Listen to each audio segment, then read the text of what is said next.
Conceptos. Hegemón. Estado dominante que cuenta con una preponderancia en el poder. En ocasiones, establece y pone en práctica reglas y normas en el sistema internacional. Liberalismo económico. Modelo que promueve la libertad económica sin la intervención del Estado. Modelo alcista. El mercado considera alcista una tendencia o posición cuando existen procesos o expectativas de subidas de precios en un determinado mercado o valor mobiliario. Rentista. Aquella persona que vive de lo que producen sus posesiones o inversiones. Proteccionismo. Corriente económica que intenta favorecer la producción nacional frente a la competencia económica. Depresión económica. Fase posterior a la crisis en la cual destaca una demanda débil, alto índice de desempleo y la caída en la producción nacional de bienes y servicios. Keynesianismo. Teoría económica propuesta por John Maynard Keynes en respuesta a la Gran Depresión de 1929, la cual se basa en la intervención del Estado en la economía abogando por el aumento del gasto público para estimular la demanda agregada. Historia del sistema internacional. Con respecto a los periodos de la historia del sistema internacional, el evento que nos reúne en esta presentación transcurre durante el Sistema Internacional de Transición II, entre guerras y Segunda Guerra Mundial, 1918 a 1945. Para abordar este tema es necesario contextualizar sobre los antecedentes de la Gran Depresión, por lo que es preciso hablar de los años 20, ya que durante esta época y tras la culminación de la Primera Guerra Mundial, Estados Unidos se posicionaba como hegemón económico, ocupando un lugar destacado en las finanzas mundiales. En términos económicos, pasó de ser deudor a acreedor de gran parte de las deudas que los países aliados habían contraído con este país. Con sus numerosos mercados, su creciente población y su avance tecnológico parecía haber encontrado la clave de la prosperidad perpetua, por lo que se vivió un periodo prolongado de optimismo. La prosperidad americana se manifestó en diversos ámbitos, los salarios se elevaron rápidamente, la capacidad adquisitiva aumentó, se instaló en definitiva el estilo de vida americano, también conocido como sueño americano, en el que creció considerablemente el consumo individual y en el que el optimismo parecía no tener fin. El liberalismo económico era extremo, el Estado estaba ausente de cualquier intervención en los mercados. La estructura bancaria, formado por múltiples y pequeños bancos, cuya supervivencia dependía de la subida de los valores en la bolsa, hacían préstamos casi siempre a corto plazo, con un interés del 12%, mientras que ellos obtenían créditos de la Reserva Federal a un 5%. El negocio era bueno, pero los bancos dependían mucho de la especulación de la bolsa y contribuían a la subida de valores. La especulación fue la principal causa del crack de la bolsa de Nueva York.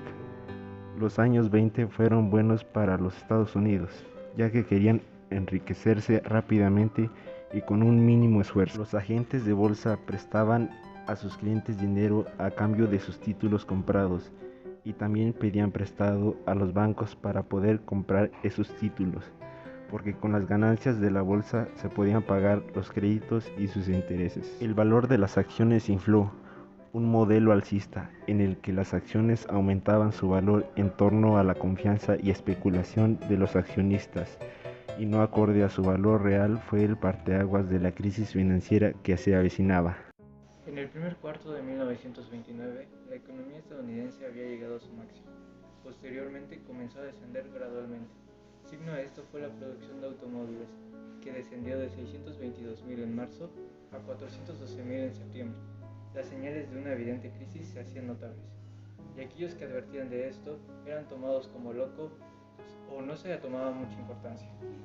A finales del verano de 1929, Europa comenzó a sentir los estragos del cese de inversiones estadounidenses al extranjero, e incluso la economía americana había dejado de crecer. La crisis se avecinaba y era inevitable. Una ola de pánico provocó una venta masiva de acciones en la bolsa. Esto a causa de que el miércoles 23 de octubre la bolsa sufriera un gran golpe, al bajar en una sola sesión un 7%, y como la oferta superó a la demanda, los precios de las acciones cayeron en picada, eliminando millones de dólares ficticios en papel, y supuso el origen de un colapso financiero dramático y de una recesión económica sin precedentes. Tras una reunión de banqueros poderosos que tomaron medidas para contrarrestar el pánico. El viernes y el lunes hubo una pequeña recuperación que tenía el objetivo de recuperar la confianza de los inversores. Martes 29 de octubre de 1929, martes negro. El índice de la bolsa descendió más que nunca, por lo que se volvió a suscitar otra oleada masiva de acciones y una ola de pánico. El presidente Herbert Hoover y su mala administración no supieron cómo parar el golpe. Mucha gente se arruinó y los bancos, al no poder solventar el pago de sus créditos, quebraron. Por esto, millones de personas perdieron sus ahorros. Los americanos que habían invertido en Europa dejaron de hacerlo y comenzaron a vender sus activos allí para repatriar los fondos. En 3 años, 5.000 bancos norteamericanos cerraron sus puertas. Los americanos no solo dejaron de prestar al exterior, sino que reclamaban la devolución de sus préstamos. Casi todas las bolsas del mundo cerraron por un tiempo. 30 millones de trabajadores estaban desempleados y había grandes almacenes de bienes sin venderse.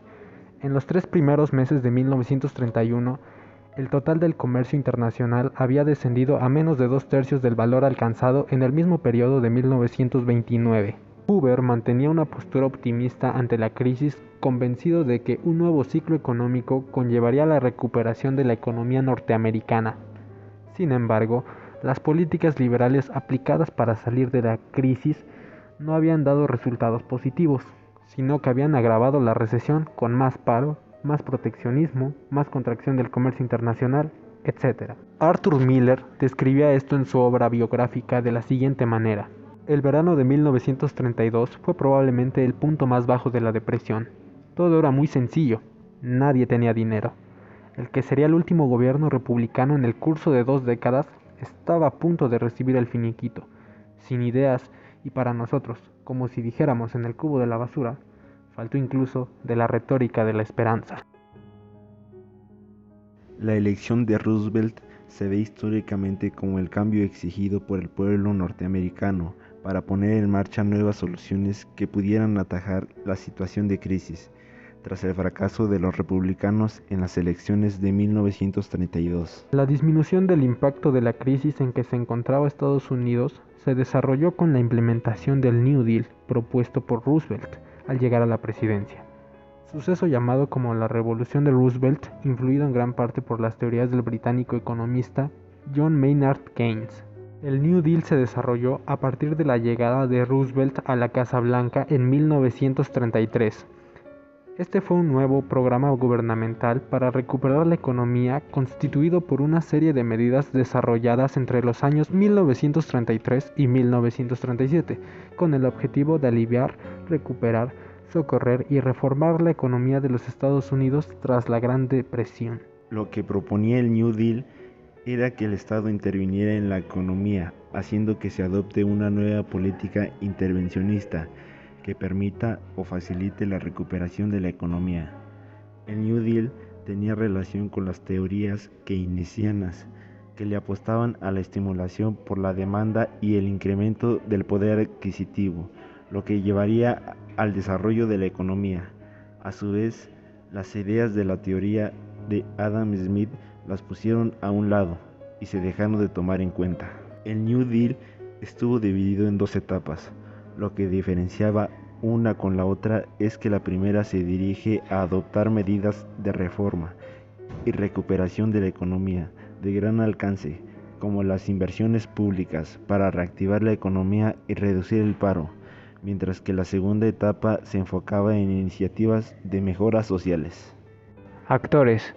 Los estatales son Herbert Hoover, Franklin Roosevelt, Estados Unidos, Inglaterra y Alemania.